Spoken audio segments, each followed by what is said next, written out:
Hey there, it's another beautiful day. Let's watch some stuff. One of the greatest mysteries in Australia happens out here in the desert.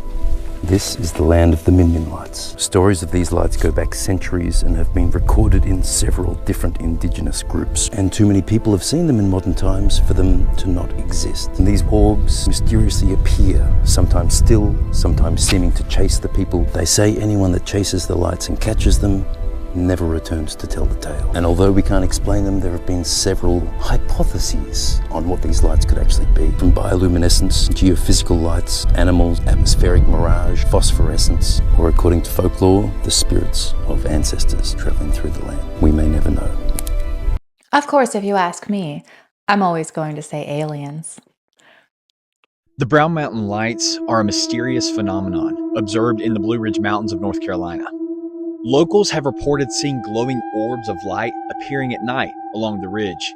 Various legends surround these lights, some attributing them to the spirits of Native American women searching for their lost lovers, while others suggest they could be caused by natural gas emissions or atmospheric conditions. Despite numerous investigations, the true origin of the lights remains unexplained. Aliens, obviously. See what I'm doing here? We had the Min lights and then the Brown Mountain lights. And guess what I found? The other one that my brain wouldn't brain on. I found it. Here's some more stuff about it. The Hessdalen lights are one of the most intriguing and persistent unexplained phenomena in modern times. First widely reported in the early 1980s, these mysterious lights appear in a remote Hessdalen valley in central Norway. Witnesses describe them as glowing orbs that range in colour from white and yellow to deep red and blue. They can hover motionless, dart across the sky at incredible speeds, or pulsate in a rhythmic pattern before suddenly vanishing. Unlike many UFO sightings that are fleeting or anecdotal, the Hessdalen lights have been observed consistently for decades, leading to dedicated scientific research efforts. Since the 1980s, Norwegian and international scientists have conducted studies in the area, even setting up the Hessdalen Automatic Measuring Station, Hessdalen AMS, to monitor the phenomenon. Despite extensive data collection, no definitive explanation has been found. Some researchers suggest that the lights could be a natural plasma phenomenon, possibly linked to ionized dust or the valley's unique geological composition. Others propose an interaction between underground metallic minerals and groundwater to create an electrical charge, similar to the piezoelectric effect. Yet more fringe theories speculate about extraterrestrial origins or interdimensional activity. The mystery has made Hessdalen a hotspot for UFO enthusiasts, scientists and skeptics alike, all trying to uncover the truth behind these luminous anomalies. Whether the cause is atmospheric, geological or something far stranger, the Hessdalen lights remain an enduring mystery, continuing to defy scientific explanation and fueling curiosity worldwide. What do you think? I love when they ask what I think, because I think it's aliens. Isn't that interesting? So there's a spot in Norway and Australia and in the States where they see these things. I can't think of anywhere else. I'm sure there is. If you know anywhere else, please let me know. I would love to check it out.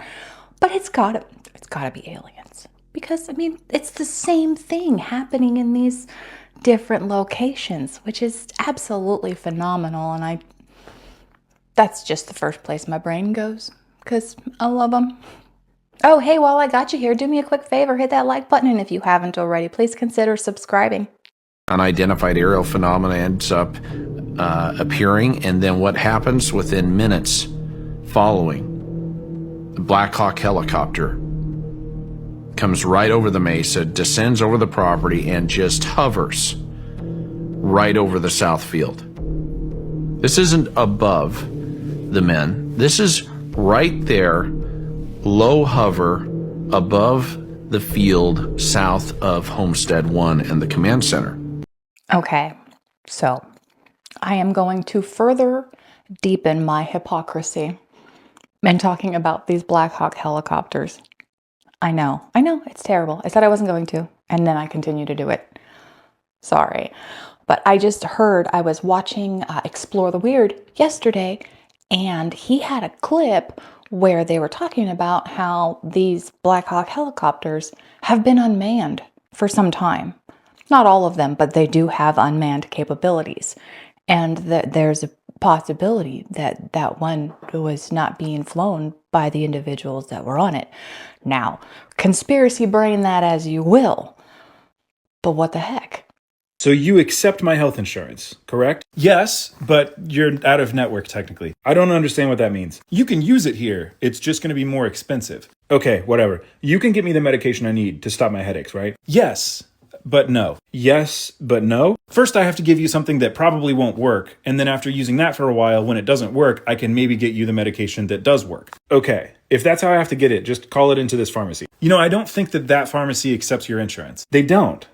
But they're a pharmacy. Yeah, they're just not in contract with your insurance company anymore. Okay, can you maybe call and check with the one across the street to see if they accept my insurance? I can't do that, sorry. So how do I know if they accept it or not? First, you have to go try to pay for it. And then when you try to pay for it, you'll find out whether your insurance covers it there or doesn't. Okay, and then I can finally get the medication that works after that, right? Yes, after you see a specialist. A specialist, okay. But at least they're in network with me, right? Actually, none of the specialists here take your insurance. So I just have to pay out of pocket? No, they only work with people that have insurance. Then what do? I have no idea. I'm just a doctor. Wow. Okay. I must just be a really rare case then. No, this happens all the time, actually. So it's just a broken system then. What? No, the system works exactly how it's supposed to. But it doesn't help the people that need to use it. Exactly. This is how it was designed to work.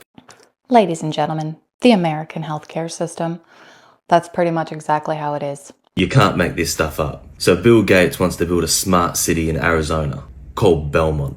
He's spent over $80 million buying 25,000 acres in an area west of Phoenix and west of Buckeye, along with other far-left billionaires, like the guy who owns diapers.com. Coincidentally, now there's been an increased risk of wildfires in the areas surrounding the proposed sites. And you guessed it, now insurance companies are starting to cancel wildfire policies in the areas.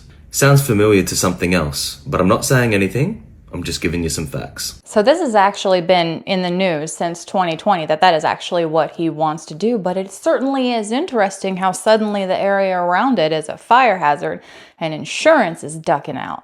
Because if stuff goes up and insurance says no, there's a little bit more land for him to just rake up and turn into smart cities. But like he said, that's not the only place we're seeing this happen. The newly released egg UAP video that has the internet divided right now. On one side, you've got skeptics who say it's utter garbage, trash, CGI hoax. On the other side, you have people who are truly fascinated by it and say it could be one of the best UAP videos to date. And here's the kicker. It's not just some random viral clip. This has been vetted. It's actually backed by a nuclear commander and several tier 1 operators. These aren't the type of people who will just back anything. They know their way around secret military tech, and they know their credibility is on the line. But here's the big question. What if it is real? So let's take a second and zoom out, and let's really think about this. If what we're looking at is an actual NHI craft, this is monumental. It's a shift in the paradigm. It's proof that we're not alone, and these visitors, whoever they are and wherever they're from, are so much more highly advanced than we ever realized. So are you team skeptic? It's utter nonsense garbage, or are you team egg? It's real. Let me know what you think. And by the way, it's good to see you again. Does anybody else get seriously miffed when you hear someone say nuclear? It drives me up a wall, especially when they say especially wrong. Oh, drives me crazy, but I am team egg. Sound off. Are you team skeptic? Are you team egg? I'm definitely filing that in the 70%, I believe it. This Antarctica egg situation just keeps getting so much deeper. And do you know what? I don't even care if it's real or fake anymore, dog, because this stuff is absolutely hilarious. I just dropped my tea on the floor. Colander is coming out, bro. I ain't got no tinfoil. Right, so the image you're seeing behind me apparently is a coffin slash non-cryostasis like bay that they came across, and a being rose up out of it that was Nordic in nature. So this little area here, as you can see, this is the main stasis area apparently, and these little things on the side, I'm not sure what that is, but yeah, apparently this being rose up out and presented himself in such a way, and I'm going to show you some of the stuff that this guy was explaining about this being. This photo behind me here apparently is the released image of what this being looks like. This is him, apparently, alright? And if they look like this, dog, We are so cooked, bro, because they are handsome as hell. Goddamn, he looks like Legolas. I want to say this, right? Someone asked him, what does he eat? He's a vegetarian, he refuses to eat meat. Right?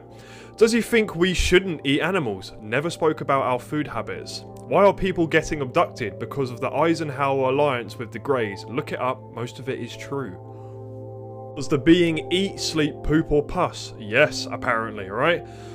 Laugh or have a sense of humour, question mark. His behaviour is quite natural, doesn't smile, laugh or get angry. Not that we tried making it angry, and that's probably quite a good thing.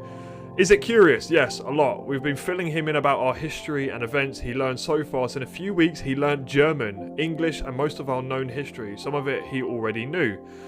Does it ask for random stuff like a chair or clothes? Only clothes and some food. What? I do not even care anymore, right? This lore about this whole egg situation is just getting so deep and I'm all here for it, dog. I don't even care. You can moan and cry all you want, but deal with it. And this all took place in the Queen Elizabeth mountain range, and I've just made a bit of a video here for you to explain, right? So, look at this space here, okay? Below the McMurdo station, it's all nice and high definition, and you can see everything quite nice and lovely, right? And as we scroll down, oh, what's this? The area it took place is pixelated in the Queen Elizabeth range. What a shock, right? Absolutely not, Google. Stop messing with us, alright? I don't even know anymore. Oh, down the rabbit hole further we go. First and foremost, I'd like to apologize to any of my Pastafarian viewers for this gentleman's egregious use of the colander. I know that's a religious headpiece and I didn't do it. Don't come after me. Now, this is apparently that cest guy that was supposedly on that Black Hawk helicopter, and he was supposed to be doing something with the Galactic Federation, or the Federation, Star Trek, the Galactic Alliance to like do something with Earth. I haven't quite gotten there, but as I'm finding this stuff, I'm sharing it with you because I want to learn it together. I mean, I'm sure a lot of you already know it, but I don't, so this is fantastic. And this Cest guy is a handsome fella, and he doesn't eat meat, so already I don't like him. But apparently he's no longer here because of the crash. So, I don't know, I guess we're gonna wait longer. Have you ever looked up at the sky and wondered about those long white trails left by airplanes? Some people say they're just condensation, harmless water vapor, but others, they believe those trails, known as chemtrails, are something much bigger. The theory goes like this. Some suggest that chemtrails are part of secret experiments. Maybe it's weather modification, like creating rain in dry areas. Or maybe it's a way to reflect sunlight and combat climate change. But here's where it gets wild. Others think these trails might contain chemicals meant to control populations or alter ecosystems. Sounds crazy, right? The science says otherwise. Experts explain these trails are contrails, formed when hot airplane exhaust hits cold air. But the persistence of these trails and their patterns in the sky have led to endless debates. What's fascinating is how this idea has spread. In the 1990s, the internet exploded with chemtrail theories. People started uploading photos of crisscrossing trails and asking, well, what are they hiding? Even today, you'll find forums full of people analyzing satellite images and weather data. But let's be real, there's no concrete proof that chemtrails are anything other than condensation. Still, it's one of those mysteries that keeps our eyes glued to the sky, wondering if there's more going on than meets the eye. What do you think? Just water vapor or something bigger? Either way, the sky is full of questions and we're all looking for answers. I've said it before many times, and I'm going to say it again. I totally understand the science of condensation trails. However, it is awfully convenient, isn't it? Researchers at Stanford created a Sims-like generative environment of human-like entities called agents trained on large language models like those used by ChatGPT. In this sandbox environment, 25 agents were given backstories, memories, typical behavior patterns, and over time developed emergent social behaviors. For example, when one agent was inceptioned to decide to throw a Valentine's Day party, the other agents went and sent invitations, asked each other as dates, and coordinated with each other to show up on time. Now, maybe the most important bit here, which opens the floodgates of philosophical questions, is that over the course of the study, the researchers directed these agents agents via something called an inner voice, giving directives such as "you will find a new career," prompting the agents to make independent decisions to, for example, share with family that they've always really wanted to pursue art. As of the time of recording this video, the experiment is no longer running, but you can check out a rerun of it here. Big Bang had mentioned some fantastic experiment that I'm still trying to find, and I haven't yet, and once I do, you will definitely know. And we were looking for stuff, and we both came across this. And it's kind of like a real life scenario, but in this situation, it's computer code. Like they were given assignments and told to do certain things, and when something changes, it's because different code was entered, which altered the parameters of the program. So I don't know if this is like a real life scenario, or obviously it's computer code, because one character gets an instruction and then the rest of them kind of follow the same instruction. So I mean, I guess it is kind of like real life, but not really. In the year 2075, our world was changed forever. The initial period of exponential growth in AI, fusion energy, nanotech, quantum blockchain, and synthetic biotechnology had brought prosperity, raised the standard of living, and eliminated poverty. Biodiversity thrived, and we even resurrected historical species, turning the world into a Jurassic-era spectacle. But then, an unforeseen global contraction struck. A rare failure in the hybrid nuclear power system wreaked havoc, leading to an electromagnetic pulse that devastated the planet. A subsequent solar flare caused further destruction, leaving us in a state of chaos. Supersonic flights and space exploration came to a halt, and financial markets collapsed. Our once great cities became ghost towns, and the faith in our leaders vanished. I love these little things that look forward into the future, kind of looking back, and they're like, oh, this is terrible because these things happened and these things are happening right now. But I mean, that's a little ways off, and we've got a couple of comets that are supposed to come by and probably, maybe hit us before then, so. An unexplainable paranormal phenomenon has been occurring in the Appalachian Mountains since 1910, and recently it was caught on camera. Near Brown Mountain in North Carolina, stories of seeing unexplainable balls of light have been shared since at least 1910. There's even some evidence that Native Americans saw the lights around the mountain several hundred years ago. The balls of light have been described as being viewed from up close or from a distance. They appear as glowing orbs floating through the sky. They move fast or slow. Experiences with the lights vary, but the common thread for all the stories is that the source of the lights is nowhere to be found. The first modern recorded story of the balls of light was from the Charlotte Daily Observer, who interviewed a resident of the nearby town. The story was published in 1913, and the resident described a ball of light floating just above the horizon in the evening around 7:30 p.m. People began traveling to the town to see the famous Brown Mountain lights, and researchers quickly worked at debunking the bizarre phenomena. The first thorough investigation of the lights was in 1922 by a member of the U.S. Geologic Survey named George R. Mansfield. By the end of his study, he had decided that the lights were from cars, brush fires, and a train. But the people near Brown Mountain continued seeing the balls of light on the horizon. Researchers at Appalachian State University have set up cameras to monitor for the lights, and they caught some wild evidence. This is the footage they captured of the lights. While some researchers believed they debunked the lights, others continued to pursue the truth about the source of this bizarre occurrence. The stories of the lights have been passed down through generations, and I believe personally that people can decipher the difference between a car light and a ghostly anomalous orb floating overhead. What do you think? What are the Brown Mountain lights? Why do they keep asking me what I think? It's aliens. Hello? I just thought it was really cool to have a little bit more information as far as what they were doing to investigate them. And there's still really no actual explanation other than aliens.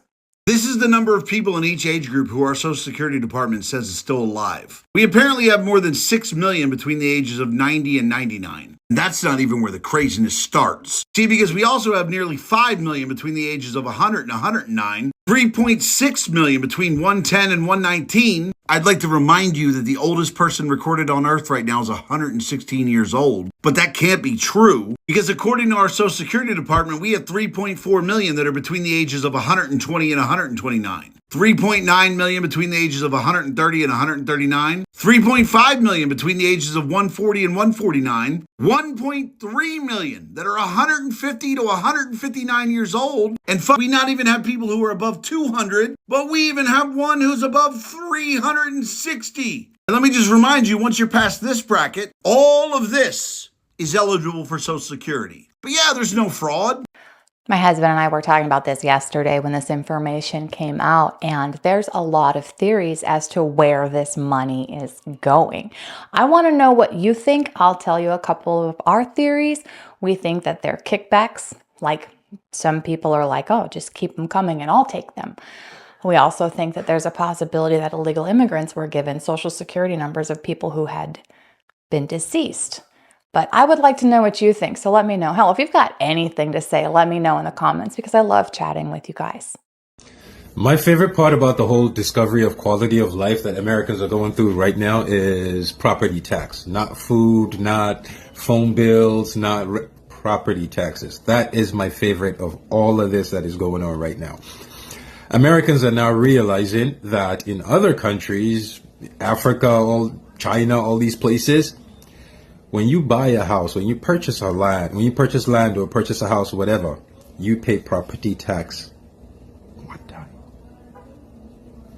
Then you never pay till you die.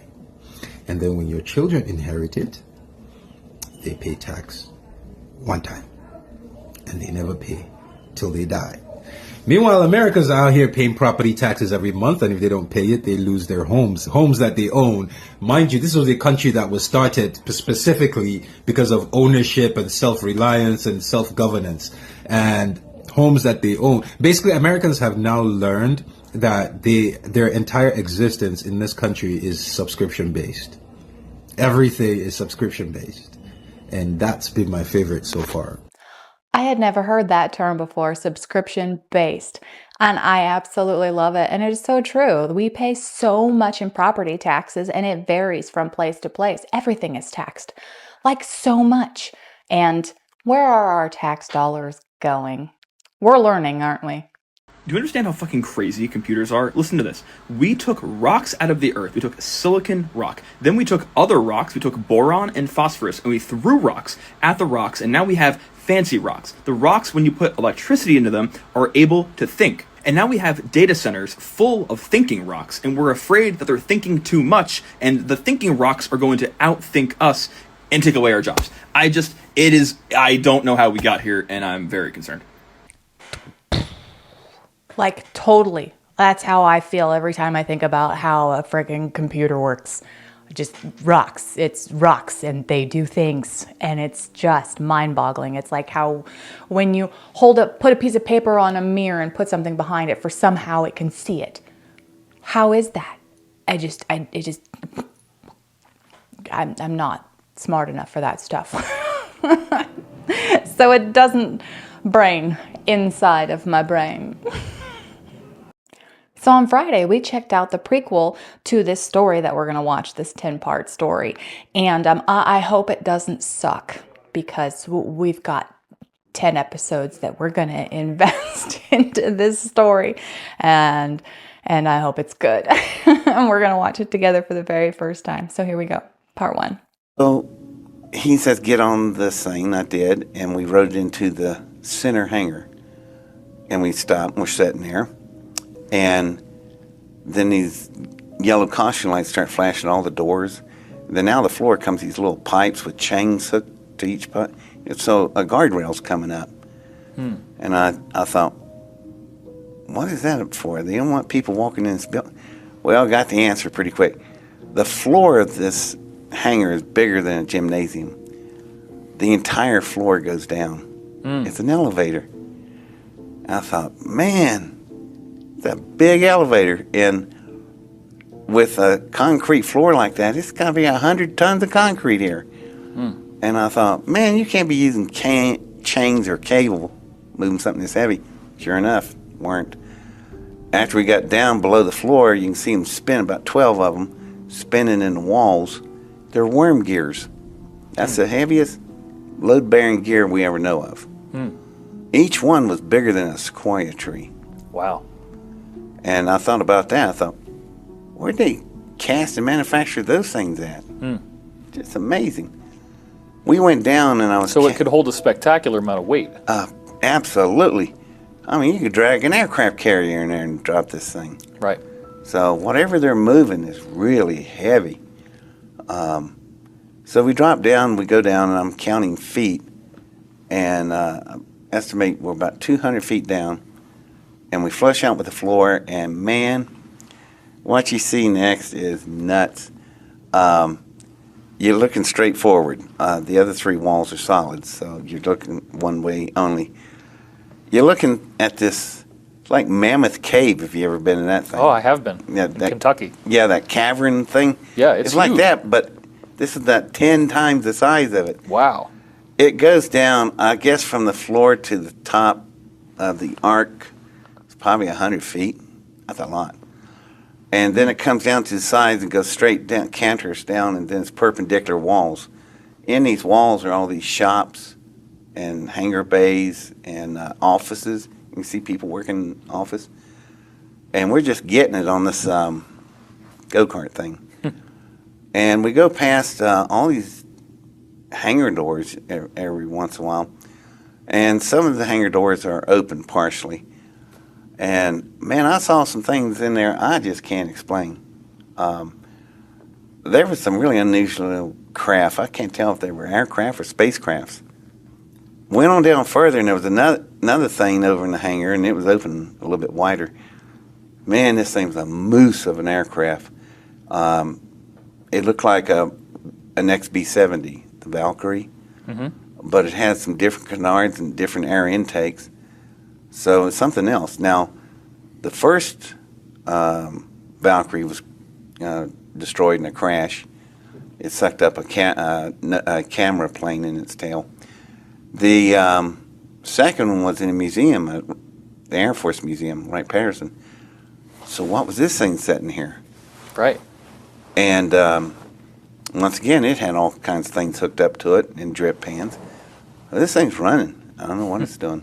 So went on down about a quarter mile, and this causeway, the main corridor, it went clear out of sight as far as the human eye could see, and it would curve with the curvature of the earth. Really? I mean, it's just enormous. So we're riding, and I asked the guys a very simple question. Wow, what'd y'all do with all the dirt? And they got so mad about that. What'd y'all do with all the dirt? That's the kind of question I would ask. Something just absolutely off the wall that has nothing to do with, hey, look at all these fantastic, crazy aircraft we have here. No, what'd you guys do with all the dirt? I love it. But that made me think of something else, because he was talking about how did you build these, whatever they were called. What if all of that money that is being, given for Social Security goes to special interests like that? Then again, what if those tunnels were already there from previous advanced civilizations? Oh my gosh. Okay. So this is a very interesting story. I'm totally enjoying it so far. It's not a fail yet. We'll catch part 2 on Friday. Thank you so much for sharing your time with me. Please come on back in a couple of days. We're going to watch some new stuff. I'll say different things, and it's going to be fantastic. Until then, have a wonderful day.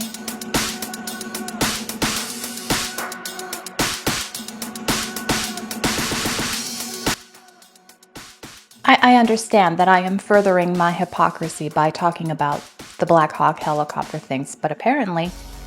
So as you know, I took Monday off. It was my boy's birthday, and we did family things. We did stuff on Sunday, did stuff on Monday, and I couldn't do it.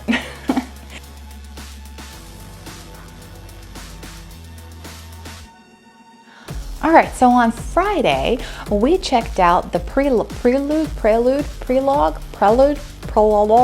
what was it called? The preface? It's not a preface, it's a prelude, prequel.